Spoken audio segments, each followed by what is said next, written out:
빨리 끝내자 그냥. 뭐하냐? Halo semuanya, gimana nih kabarnya? Semoga kalian baik-baik aja ya. Kembali lagi di Sunu Channel bareng aku Fani. Kali ini aku bakal lanjutin alur cerita Weak Hero Class Part 2. Tapi sebelum lanjut jangan lupa buat like, komen, dan subscribe. Kalau udah, kita langsung aja mulai ceritanya.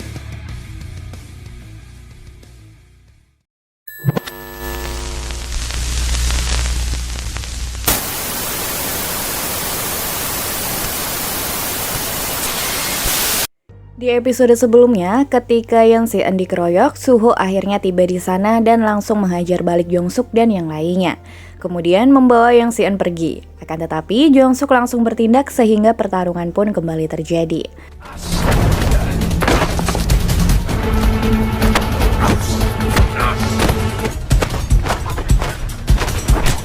Melihat Yoon terluka cukup parah, Jong-suk dan yang lainnya pun mengeroyoknya.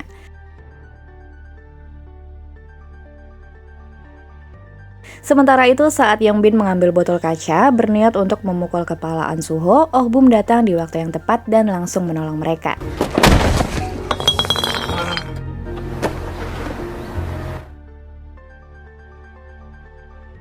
Merasa malu karena sudah kalah, Yongbin dan yang lainnya pun pergi dari sana. 치면 안 쪽팔리냐? 어? 나 같으면 쪽팔려서 뒤질 것 같은데. 가자. An Suho mengajak mereka pergi makan di restoran tempatnya bekerja. Setibanya di sana, Oh-bum minta maaf atas kejadian kemarin dan dia sangat menyesal. Yeon Si-eun tahu jika Oh-bum terpaksa melakukannya karena disuruh dan ia pun mau memaafkannya. Mereka bertiga akhirnya menjadi sahabat. Terlihat nih kalau sekarang sikap di antara mereka udah berubah dan gak dingin lagi. 가지 마. 어때? 뒤지지? 어. Sementara itu, Jong-suk dan yang lainnya dipanggil oleh bos mereka bernama Gil-soo. Di sini Gil-soo langsung mengajar Jong-suk dengan balok kayu setelah tahu kalau dia bekerja untuk orang lain.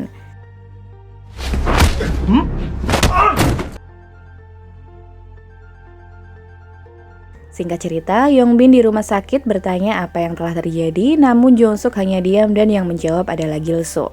Kemudian, Gil-soo meminta bantuan kepada Yongbin untuk menghasilkan uang. Sementara di sisi lain, Si-eun yang sedang belanja di minimarket tidak sengaja bertemu dengan Yonggi. Di sini ia mengetahui kalau Yonggi sedang mencuri, namun Si-eun tidak melaporkannya. Saat akan pulang, Yonggi tidak membawa payung, kemudian menumpang kepada Si-eun. Setelah itu, ia pun mengajak Si-eun pergi makan sebagai tanda permintaan maaf. Yonggi mengatakan secara terang-terangan kalau dia menyukai laki-laki pendiam seperti Si-eun, dan lalu ia pun meminta nomor HP-nya. Sementara di sisi lain, Gil-soo terlihat sedang mengancam seorang pemuda karena belum membayar hutangnya. Jika dalam waktu 3 hari pemuda itu tidak melunasi hutangnya, maka ia akan membunuhnya. Keesokan harinya di sekolah, Yongbin meminta maaf dan memohon kepada Si-eun untuk mau bersaksi bahwa dia tidak memiliki fentanyl meskipun perbuatannya kemarin sangat keterlaluan. Namun Si-eun bersedia untuk membantunya. Tak lama setelah itu mereka diajak untuk menemui pengacaranya. Namun saat itu An Suho merasa ada yang tidak beres karena Yongbin membawa mereka ke ruang bawah tanah. Dugaannya memang benar karena Yongbin membawa mereka menemui Gil-soo dan anak buahnya.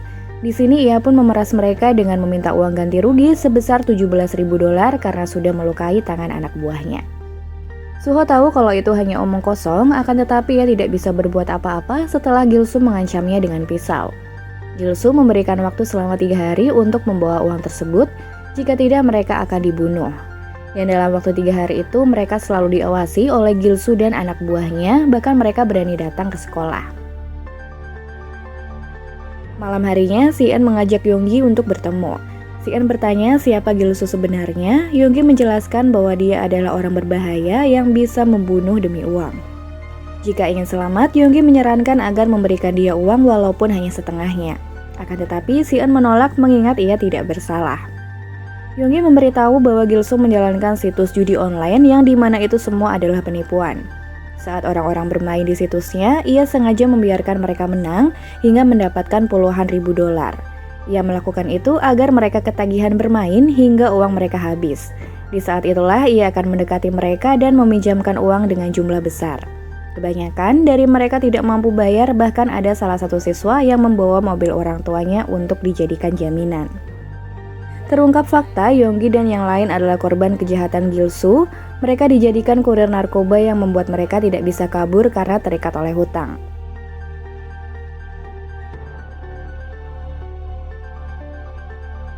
Setelah mengetahui itu, Si-eun berniat akan melapor ke polisi. Keesokan harinya di sekolah, Oh-bum ternyata membawa uang untuk diberikan kepada Gil-soo.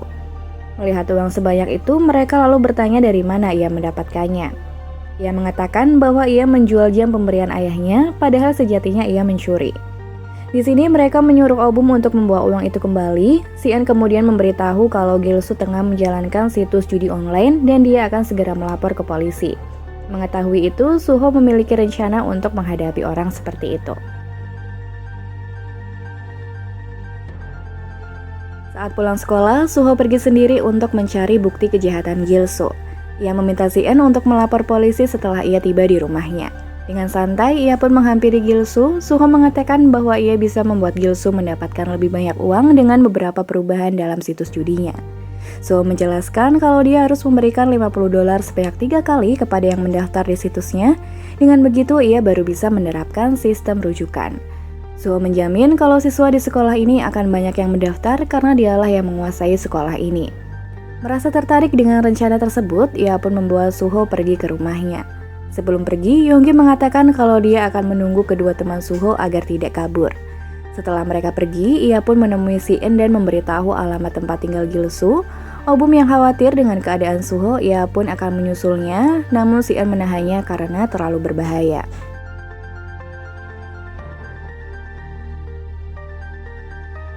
Oh-bum mengatakan kalau ia lebih rela membayar mereka daripada harus terjadi sesuatu yang buruk dengan temannya.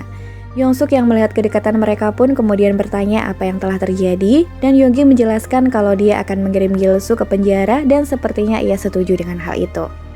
Sementara itu, Gil-soo dan Suho akhirnya tiba di tempat tujuan. Setelah diajak masuk ke dalam, Yosung meminta Suho untuk memberikan ponselnya karena ia sudah tahu Suho menipunya. Lalu membaca pesan dari Si-eun kalau polisi akan menuju ke sana. Mengetahui itu, ia pun langsung memukul Suho hingga pingsan.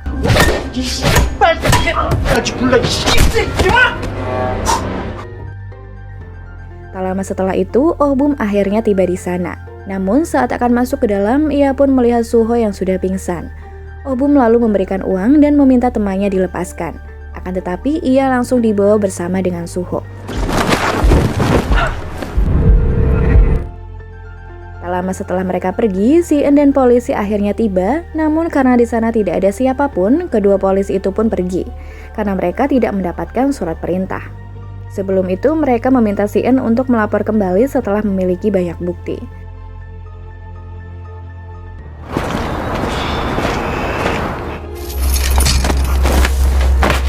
Tak lama setelah polisi pergi, Si-eun lalu memecahkan kaca pintu dan masuk ke dalam rumahnya. Di sana, ia pun terkejut melihat bercak darah yang ada di lantai. Sementara itu, Jong-suk ditelepon oleh Gil-soo yang ternyata sudah tahu kalau ia berkhianat. Gil-soo lalu menyuruh untuk datang menemuinya di suatu tempat. Tanpa pikir panjang, ia pun pergi menemui Gil-soo seorang diri, akan tetapi Yonggi memaksa untuk ikut bersamanya. Di waktu yang sama, Yonggi meminta Si-eun untuk membawa polisi, jika tidak mungkin nyawa mereka tidak akan selamat. Sementara itu, Gil-soo menyanda Suho dan juga Oh-bum di tempat hiburan yang sudah tidak terpakai. Di waktu yang sama, Jong-suk dan Yonggi akhirnya tiba di sana. Tanpa basa-basi lagi, Jong-suk langsung menantang Gil-soo untuk berduel menggunakan batang besi. Yonggi yang melihat itu kemudian menghentikannya. Sementara itu, Si-eun akhirnya tiba di lokasi sesuai alamat yang diberikan Yonggi. Gil-soo yang saat itu akan membunuh Suho langsung dihentikan oleh Jong-suk hingga mereka pun kembali bertarung. Dan si pengecut ini menggunakan pisau untuk melawan Jong-suk.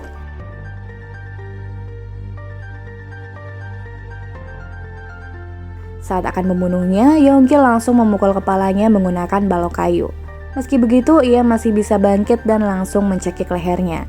Beruntung saat hampir kehabisan nafas, tiba-tiba terdengar suara sirine polisi yang membuat mereka langsung kabur. 아이씨, 야 나가. Namun tiba-tiba Gilsoo dan anak buahnya kembali setelah tahu sirena itu berasal dari ponsel milik Si-eun. Alhasil mereka pun langsung menyerang Si-eun dan juga Suho. Di tengah perkelahian itu, Yoongi memilih untuk kabur. Namun saat itu mereka melihat polisi yang sudah datang.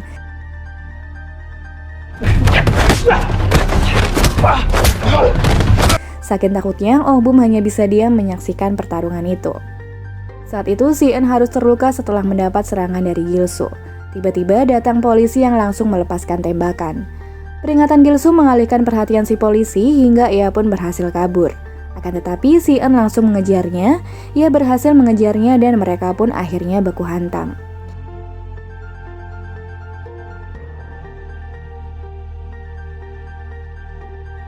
Namun karena masih belum cukup kuat, ia pun harus kalah di tangan Gilsoo. Untungnya, Suho datang di waktu yang tepat sehingga pertarungan pun kembali terjadi.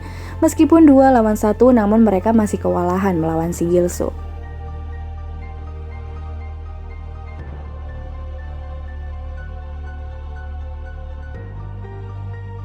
Suho yang saat itu dicekik, ia pun ditolong oleh Si-eun sehingga mereka berhasil mengalahkannya. Sementara itu, Jong-suk menyuruh Yoongi untuk cepat kabur karena sebentar lagi para polisi akan datang. Tak lama setelah itu, para polisi akhirnya tiba di sana. Mereka kemudian dibawa ke kantor polisi. Begitu juga Si-eun dan Oh Bum untuk memberi kesaksian. Setibanya di kantor polisi, ayahnya Oh Bum menyuruh mereka untuk pulang saja karena dia yang akan membereskan masalah. Setelah itu, pengawalnya membawa Oh Bum menemui Gilsoo. Di sana ia pun menyuruh Oh Bum untuk menghajarnya. Namun karena tidak memiliki keberanian sama sekali, ia pun menolak dan langsung pergi. Sementara itu, Si-eun memberitahu bahwa Jong-suk baik-baik saja dan kini dia sedang diinterogasi. Kemudian Si-eun mengajaknya pergi ke rumah sakit untuk menjenguk Suho. Setibanya di sana, Yoongi meminta maaf atas perlakuan teman-temannya dan juga dirinya. Di sini ia pun akan menemani Suho di rumah sakit, sementara Si-eun memilih untuk pulang. Namun setelah tiba di rumah, ia merasa khawatir dan kembali lagi ke rumah sakit sambil membawa makanan. Suho merasa aneh dengan perubahan sikap temannya itu yang biasanya dingin kini sangatlah perhatian. Untuk pertama kalinya, Si-eun akhirnya bisa tersenyum lebar, sementara di sisi lain ayah Oh Bum yang merupakan anggota dewan pun sangat marah atas tingkah laku anaknya yang dianggap memalukan. Untuk membuatnya jera, ayahnya pun menghukum Oh Bum dengan memukulnya menggunakan stick golf. Oke guys, cukup sampai di sini ulasan film kali ini. Jangan lupa untuk subscribe dan like agar aku semangat untuk ulasan part 3-nya. Oke, bye-bye.